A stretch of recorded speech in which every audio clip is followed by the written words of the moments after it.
Welcome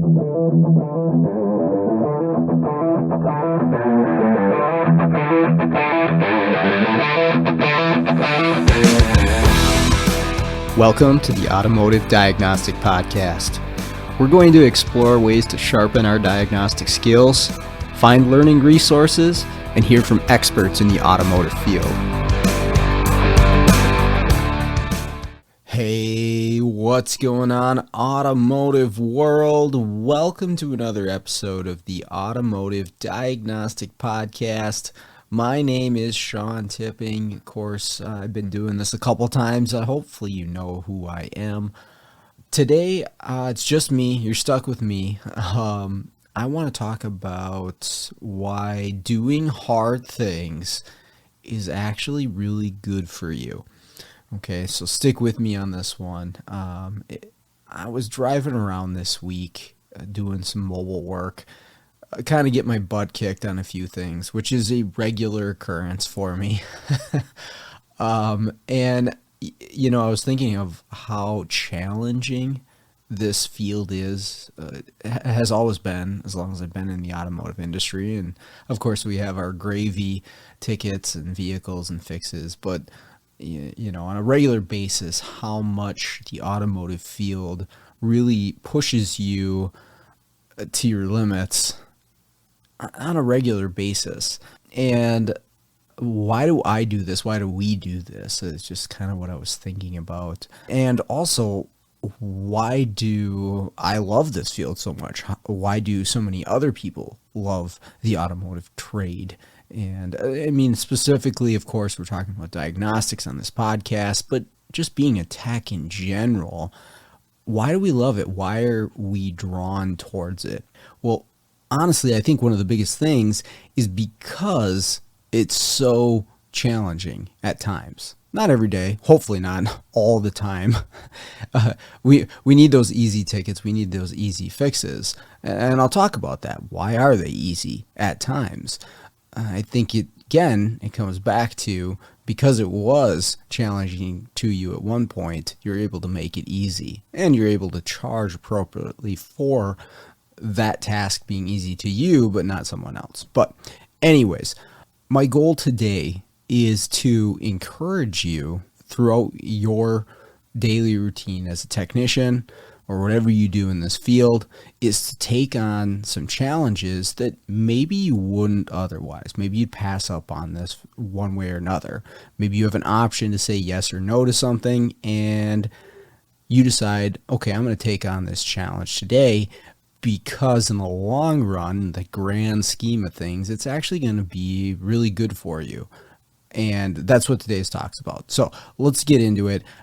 First, I'm going to start off with an example of getting my butt kicked. So I think I brought this up on the podcast recently, although I didn't go into extreme detail with it. So this was a 2005 BMW 645 Ci, which is a convertible model. And what I was originally called into for this vehicle was just to add a key, right? So the customer, he manages a Firestone that I do some work for. I used to work with him in a Firestone, good friend of mine. Anyways, so he's like, hey, can we get a key for this thing? That's what he asked me. I come and I get a key that as far as I could tell, is correct for the vehicle. And I go to program this key in. Well, as it turns out, the key I got was the incorrect one. So the first thing I learned off the bat was you really have to pay attention on these vehicles to make sure that you get the right part number, right? So there was a wasted trip there. Within that trip, I did find out the reason that he wanted the key is that the remote function of the two keys that he had no longer worked. And these appear to be original keys, or at least they had been around for quite some time. They appear to be original BMW or OE BMW keys. And that was the reason that he wanted me to program one in. All right, well, now I've at least know that, okay, I got to get the correct key. The one I had just didn't match the vehicle at all. Although physically it looked the same, the FCC number and the part number of these things really does matter for them to work.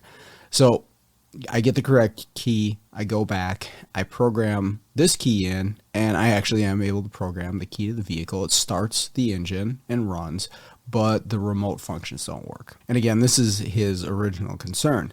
So now I'm faced with the question, okay, is there something wrong with the key I got? Maybe I got a second wrong one, although it does start the vehicle. Or is there a problem with the vehicle? And this is where the challenge really came in for me, because I'm not extremely familiar with European vehicles. I feel like every time I work on a European vehicle, I'm faced with a challenge, and I learn something, which is kind of the point here. And that's what's going on here. Is I was trying to think. I was like, okay, well, let's scan the vehicle and let's go to the module who receives the information from the key. And then I'm thinking there, I'm like, I have no clue what module receives the RF signal from the key. Absolutely no idea. I know it's a certain frequency that's emitted from the key, and something in the car picks it up and then sends it maybe somewhere to unlock the doors or lock the doors. But I have no clue on this '05 BMW who does what. And you can look in service information, and if you dig, there is definitely some information in there. It's not easily available, I guess. And again, that comes back to just me maybe not being familiar with the way that the information's organized. But anyways, I'm going to do some digging. I'm going to try to figure this out. So through some digging and also talking to people, I did have some friends help me out with this.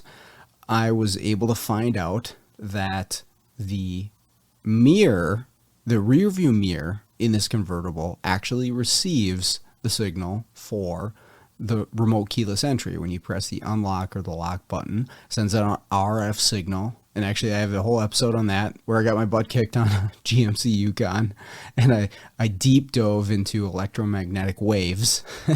So at least I understand that portion, kind of.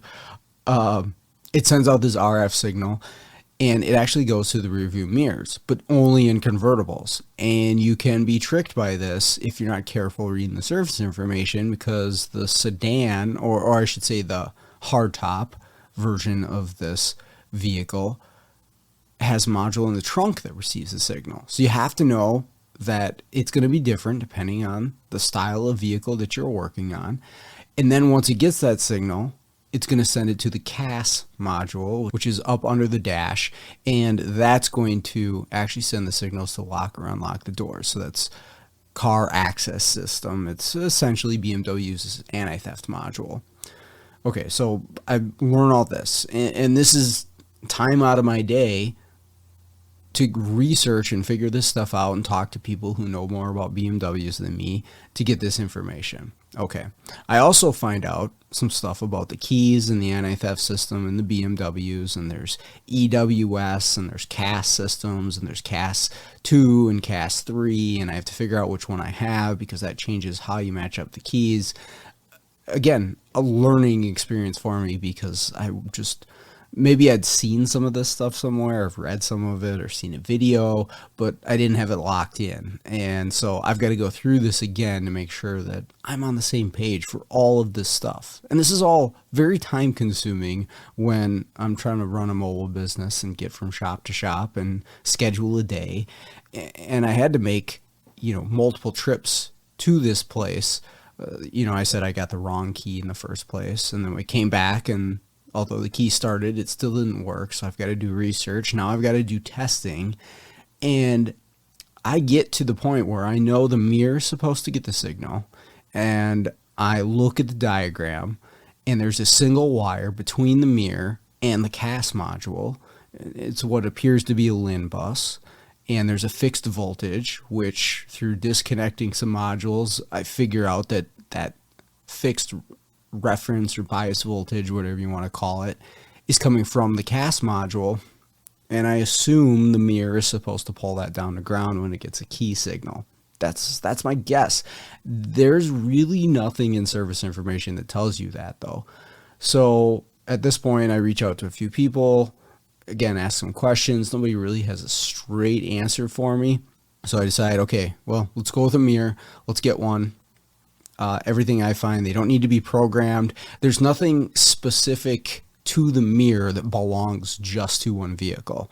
So everything that I could read is that the CAS module is going to take that key information that the mirror sends to it and then determine does this key belong to this vehicle? But that mirror is going to be able to receive any key that's on the same frequency. Okay, so let's get a mirror and let's see what happens. Apparently there's no programming. They get a mirror, they plug it in, they call me and say, hey, it works. All my remotes work now. The first two and the one that you made for it, they all work now. Awesome, great. Okay, so again, the reason I'm telling you this is because this one was butt kicker. It was not profitable for me in any way. This is a shop that's kind of across town. I made, I want to say three or four trips there. And the argument could be made, well, you should be charging every single time that you go. In this case, again, it was a friend of mine, but also I felt like I was a little behind the 8 ball on stuff, right? I should have had the correct key in the first place. I should have been able to figure this stuff out.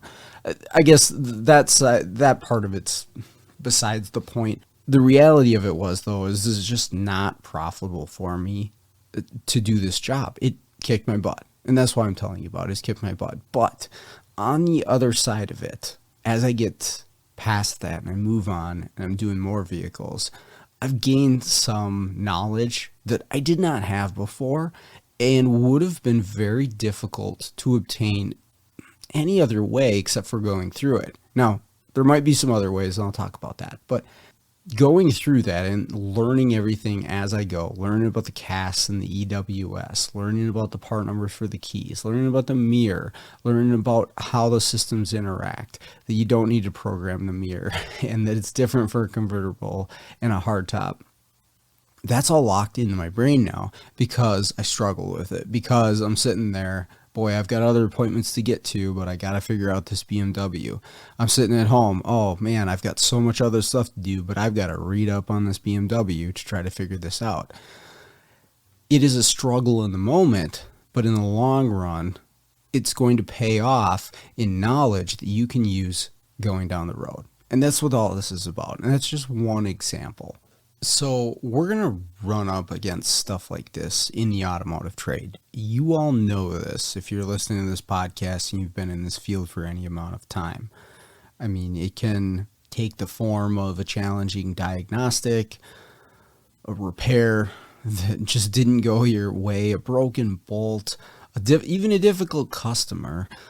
It doesn't really matter. You're going to be faced with what seems to be in the moment insurmountable challenge in this field. But the point I'd like to make today is that those challenges, as difficult as they are in the moment when we're faced with them and we're stuck down in the muck just struggling, they're actually really good for us. And I actually think, within reason, you should seek them out. That's my goal today, is to persuade or to encourage you to seek out some challenge that maybe you wouldn't otherwise. Because what these challenges are going to do, what these struggles are going to do, is force us to grow as technicians and sometimes even as people. And without those, you're not going to change. I mean, we'd all just like to think that we just want the gravy work, right? And I've heard plenty of technicians, and heck, I've even said it myself, like, I just wish I could do that gravy work all day long and get that nice fat paycheck at the end of the week or 2 weeks or whatever, and not have to face anything that's really difficult, right? Just do that stuff that we know how to do very well, and nothing goes wrong, and no bolts break, and the cars cooperate, and there's never any comebacks, and there's never any intermittent issues. None of that stuff, right? We do our thing, we show up, we do our thing, we get a really nice paycheck, and that's it. Okay. And that's great in your head, but if you imagine it, like if I imagine I go to work, I do my programming thing, and I program, let's say 10 or 12 6L80 Tecums on GM trucks, right? Great money. That's a heck of a day. I'm making some bank if I'm doing that. but I'm not learning anything. I'm not going to be different at the end of the day than I was at the start of the day.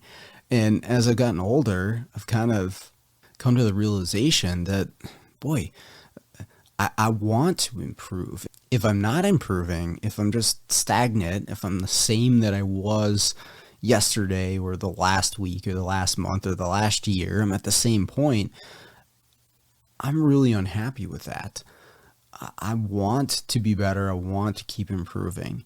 And well, I think the best way, the most effective way is to challenge yourself. That's how you're going to improve, how you're going to get better. Now you might say, okay, well, I am trying to make money. I am trying to get that fat paycheck. Taking on things that are going to make my day more difficult and less productive is not something that I want to do. And I'll agree, it needs to be done in a controlled manner, right? It needs to be done with some care, right? I'm not going to chop off my foot because that makes it more difficult to walk, right? Instead, maybe I'll go to the gym and I'll do some squats and deadlifts and build my muscles up and become really strong, right? There's an appropriate way to do things, and that comes with some wisdom as we've experienced this field for a little bit, right? So I do want to point that out, is that we should be doing these things within reason, and not making our days intentionally difficult. But at the same time, we shouldn't be actively avoiding things that push us outside of our comfort zone. That should be something that you should seek out occasionally, if not on a regular basis. Right? We do need to make money, right? This is the reason we show up for work, is that we got to pay the bills. Or most of us anyways. I know me, the reason I keep doing this is because I need to pay the bills, right? So I need to find those things that are effective, that are efficient, that are profitable. But some of the things that are the most profitable to us are only because we've gone through a struggle or challenge in the past. And that's part of the reason I'm talking about this, is because the more challenges that we take on, that we face, that we grow, that we struggle through, we get through, we get to the other side, that's now one more weapon that we have in our arsenal in order to make money in the future. Or there may be a case where you realize, okay, this is just something I need to avoid completely because it's not going to make money. All right. So, and you could look at that as being profitable too, because you know what to avoid, right? This is just not going to be anything that's effective for me because I've struggled through it. Maybe I got to the other side, but it's not worth it. Right. And that can definitely happen. That's happened for me plenty of times. I mean, breaking bolts is a great example of it. Breaking bolts is very difficult to fix. It is definitely not profitable if you're the one that broke the bolt. So I'm going to avoid that at all costs, right? I've learned that lesson many, many times, unfortunately. I think I should have probably learned it quicker, but I've definitely broke my fair share of bolts. That's something we want to avoid, okay? But there may be a challenge that you struggle through and you just get your butt kicked. You get to the other side and you're like, oh, I guess that really wasn't that bad now that I understand how to avoid the pitfalls, how to get over the hurdles, how this system works, how to test this thing, whatever. Now I know it. Now it's really not that bad. It may be challenging to other people who have actively avoided taking on that challenge, who have not seen this in their day-to-day life yet, but it's easy to you. Now you are somebody who can do something that other people can't, and that's going to be profitable. That's going to be effective for you. That's going to build value in what you bring as a technician day to day. And that's why it's worth taking on, at least attempting some of these things that maybe otherwise you might pass up. Because here's the deal. If we think about some of the things that we do that are profitable for us, or even just gravy work for us, right? The stuff that you just breeze through without a second thought. And then you end up getting paid well for it. Why exactly is that? And I'm going to give you an example here of a vehicle that I diagnosed the other day. And as I go through the diagnosis, which is nothing incredibly special, but when I walked in, this was very easy for me, and I don't want to sound arrogant in any way, and you'll be able to tell by the story that there's no arrogance here, but this was very easy for me to diagnose. I had it done very quickly, and the technician at the shop looked at me like I was some sort of magical wizard, which is far from the case, but there's a reason that it was easy to me. And most of the reason for this, there's a small part that's additional, but most of the reason for this was struggling and looking like an idiot at other points in my career. Okay, that's where I'm going with this. So 2012 Nissan Maxima, it was a no crank, no start. Obviously, I don't know why people say that, right? If it doesn't crank, of course it doesn't start. But anyways, it didn't crank. And so the shop put a starter in it, didn't fix it, then they called me in. This shop doesn't do much diagnostic work. They don't do a whole lot. They'll kind of throw parts at stuff. If that doesn't fix it, they call me in for diag. All right, cool. So I get to this vehicle, and I hop in the vehicle, and I press, this is a push button start Nissan. So I have the key fob, I press the start button on the dash, and the dash lights up. So ignition on. Okay, so here's what I know. I know that the key works, and at least the BCM is able to recognize that the correct key is in the vehicle. Here's why I know that. I worked on an Infinity, one of the early podcast episodes, which was multiple trips because it was a flood car, but it was a lot of learning. And I go through the whole Nissan push button start system in that episode because I probably spent 3-4 hours reading up on how it worked and how the signals get between the remote key and the BCM and the antenna and the push button start. And so all of that was in my memory from spending hours of time reading up and sitting out in the parking lot looking like a dork reading my laptop while the technicians are like, what is that guy doing out there? Does he really think he can fix this car? But I knew because the dash lit up, I'm not really worried about the key, right? This is the right key for the vehicle. It's not a key issue. Okay. Well, here's the other thing I noticed. As soon as I hit that button, the cooling fans out of the hood started going like full blast, right? And the engine's not running. I just have the key on. So I haven't even plugged in my scan tool yet. And now I know that the ECM cannot communicate with the IPDM, which is the fuse box under the hood, right? The engine control module can't talk to the IPDM. Why do I know that? Well, I programmed a few Nissans before, and I learned the hard way when you go to program an ECM on a Nissan, it takes the ECM essentially off of the bus, right? You can't have a module talking to other modules and being programmed at the same time. So if the IPDM, who has all the cooling fan relays plugged into it and runs the cooling fans, can't talk to the ECM, no longer sees signals from the ECM, it's going to go into default mode and it's going to turn on those cooling fans. It's a fail-safe, right? Well, we can't have this engine overheating, but I can't talk to the ECM, so I don't know the temperature of the engine. I'm just going to turn on the fans full blast, right? And I learned that the hard way is that the fans kick on when you're trying to program a Nissan because the ECM goes offline.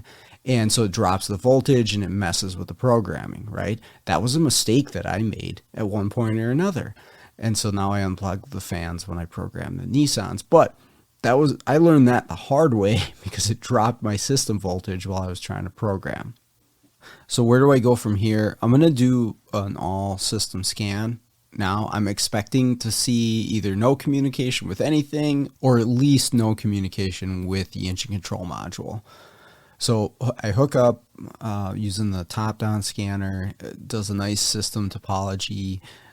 I get all of the modules except for the ECM, TCM, HVAC, and IPDM, again, which is the smart fuse box. So I'm thinking, okay, well, there could be, maybe a network break somewhere, or maybe a power feed or ground that's shared between these modules.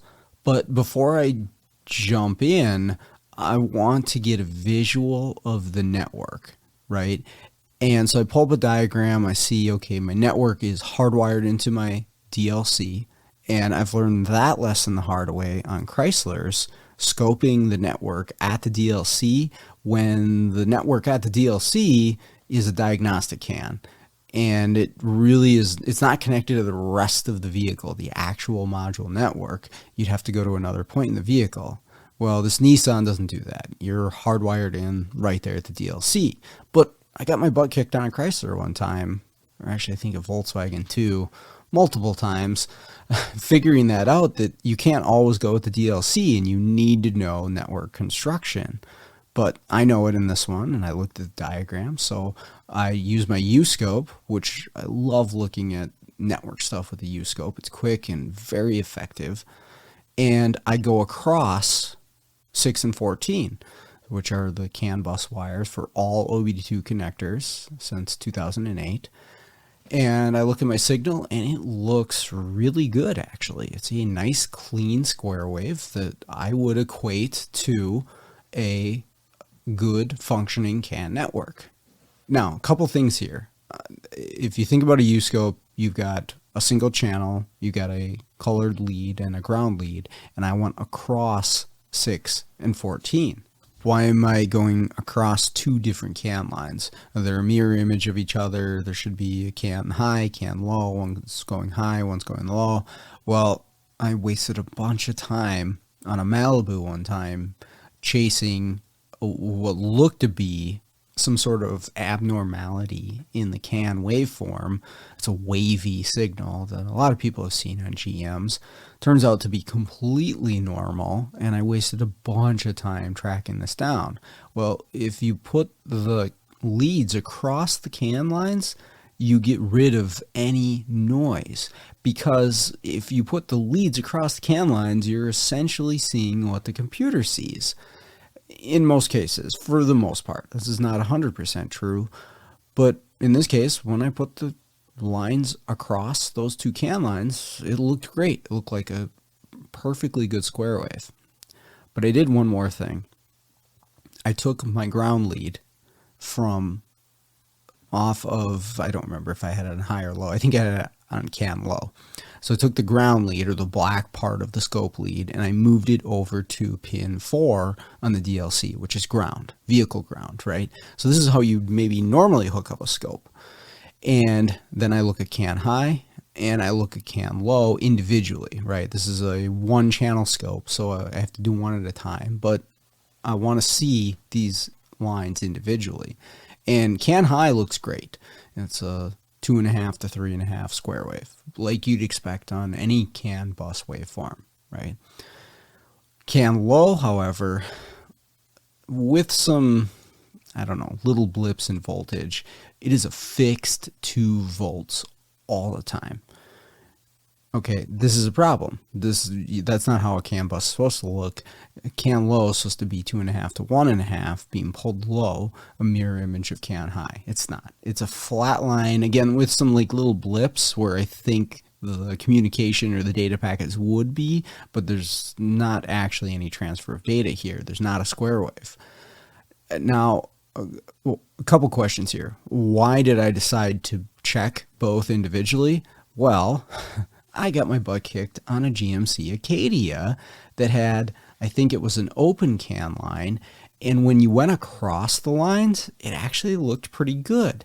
And so I didn't chase a communication issue, or I should say I didn't chase a network issue, I chased a module issue, when in fact it was a network issue, and had I checked each line individually, I would have seen that. Well, I didn't. And so I wasted a bunch of time. I got my butt kicked. So now, whenever I have a network and I'm using my U-scope, which again, I love to do for these, I check across to eliminate any noise, but I also check each line individually to see what they look like. And in this case, CAN low is a flat 2. So what's happening there? My feeling is this is a module. And why do I feel that? Because I've spent a lot of time researching CAN networks in order to teach network fundamentals at the college, right? I really wanted to have a good understanding of CAN transceivers. So I did hours and hours of research to understand how they work and to draw out my own circuit, to break it down to the most simple level, to explain it to someone at the most simple level on how a CAN network works. And what I know from that is a flat 2 volts on a network wire is almost 100% going to be caused by a faulty module. Now, of course, there are exceptions. There's always exceptions. There could be something else going on.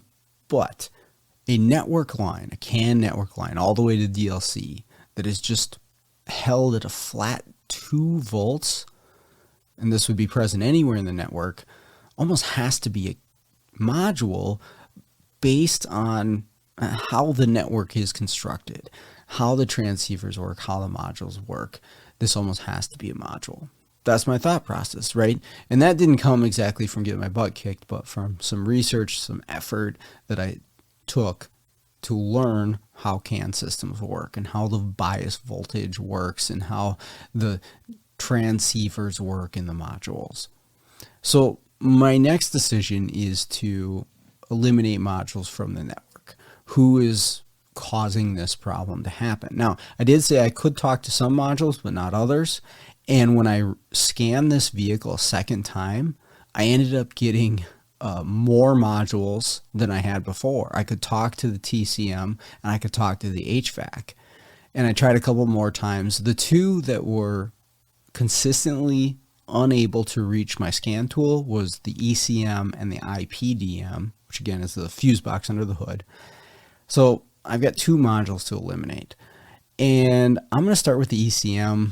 The only reason is because it's easy to get to. It's right by the battery, 3 connectors. I'm just going to unplug it and I'm going to see what happens to my network, right? I unplugged I just unplugged the top connector, which has powers and grounds to the ECM, and my network immediately comes back. I can talk to everything, including my IPDM.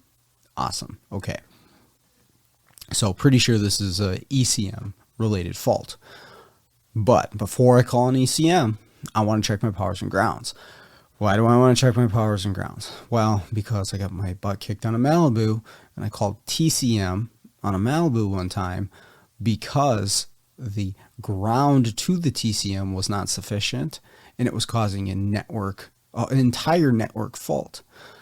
Keep this in mind: a power or ground that's faulty to a module, and I guess I've seen it more grounds than powers, but powers are a possibility too. A faulty ground or power to a module can cause that module to corrupt the entire data network. So before you replace a module for corrupting a network, always check the powers and grounds, right? Again, got my butt kicked on that one, made the wrong call on that one because I didn't know that could happen. Well, now I do. So I always check powers and grounds. If I find the corrupted module or the module that is corrupting the network, I'm going to check powers and grounds. Okay, so I do this, pull the connectors off, get my pinouts, I start checking powers and grounds. Well, something about Nissans, at least this era of Nissans, if you look at their pinouts, they are a mirror image of the connector. So if you unplug the connector to the ECM, you're looking at the face of it, the female side of the connector, and you're looking at the pinout in service information. The pinout in service information is a mirror image of what you're looking at that correlate to the pin numbers. Okay, so you have to imagine it as a mirror and then test it that way. How did I learn that lesson? You ask, and I know maybe I'm being repetitive here, but I had a Nissan Rogue with a PCM that was failed. It was actually the PCM that was failed, but I didn't understand that the pinouts were mirrored. It was like you were looking into the PCM instead of looking at the connector face. And I didn't know that. And so I thought I was missing powers and grounds for that rogue, which I wasn't. I just didn't understand the pinout. Well, that came to mind when I was testing this connector face. I'm like, okay, mirror image. All right, all right, all right. Powers, grounds, we're good. Let's get an ECM for it. It fixed the car, right? Nothing groundbreaking again. But, and I don't always think of maybe the exact struggle in the exact car in the moment when I'm going through it. And maybe not all of us do that. But if you really go back and you ask yourself, well, why was that just natural or innate for me to know that or to go that direction or to avoid that pitfall or to check this instead of that? Most of that stuff comes, or a lot of that stuff comes from some time that we struggled through something, that we made the wrong call, or we didn't understand something, or we just wasted a bunch of time and eventually got through it. That's the other part, is that we eventually figured it out. We got to the other side, and now that's part of us. It's built in, it's baked in. We're going to use that anytime we're in that situation again to avoid that pitfall, to make it more efficient, to get to the answer quicker, to look like some sort of magical wizard that figures this thing out in a matter of 10 minutes when they spend hours on it, right? I'm not any smarter than the guy that was working on it. At least I don't feel that way. I just have spent more time struggling through things and putting effort in to get to the point where I'm at. That's all I have on this other guy that was trying to fix the car. But that's what all of us can have if we're willing to put in the time, if we're willing to dedicate ourselves and not be afraid of taking on things that maybe we otherwise would be. If we can look with a little bit of foresight, an investment mindset, doing these hard things right now are going to pay off in the long run and be effective for us as technicians. Now, one other thing you could say, okay, well, that's great, Sean. I can go out and get my butt kicked all the time, but why not just learn ahead of time? Why not go to classes? Why not watch videos? Why not read? And that is definitely part of it. I mean, trust me, I'm a teacher, an educator, right? Like, of course that's part of it. I do a ton of education. I watch a ton of videos. I go to training courses. I listen to people who are smarter than me at this stuff. It's definitely part of it, but it's only one piece of the puzzle. And I think most of us know that just reading, watching, listening to things about this, it's not enough, right? If I want to go play hockey, I could read every single thing about hockey that's out there, understand all of the rules 100%, watch all of the pros and understand the movements that they make, get all the strategy down, the plays down, buy all the best equipment, learn all about, edges and flex in the stick and all that stuff. And if I've never skated before and I try to go out there, I'm going to be completely useless. I'm going to be more than useless. It's going to be a complete flop. I actually have to get out there and practice if I want to be effective at it. And it's the same thing in our field, especially a trade. You have to do it. It's the argument we made during COVID. You have to do it with your hands. Yes, education is part of it. It definitely is. You can't just completely avoid that. You need some sort of training so that at least you know the challenges that you're going to be up against. It prepares you for it, but it's only one piece of the puzzle. Doing that stuff is where it's really going to lock that in. And especially struggling through something, that's going to burn into your memory like nothing else. You'll never forget it. It's always going to be a part of you whenever you approach a situation like that. More so than maybe just reading an article or watching a YouTube video. That might stick with you, but it's not the same. Like if I watch a video of a guy who breaks a bolt and gets it out with an easy out and puts a Healy coil in, I might not remember that after 6 months. And this is gone. It's erased from my memory. But if I break a bolt and I have to drill it out and I have to put a Healy coil in, that's going to stick with me. That's going to be part of me for a long time going forward. Anytime I take that same bolt out, I'm going to stop and think and, okay, well, hang on a second. How do we want to approach this? And I mean, if nothing else, maybe if I break it again, I know how to fix it now.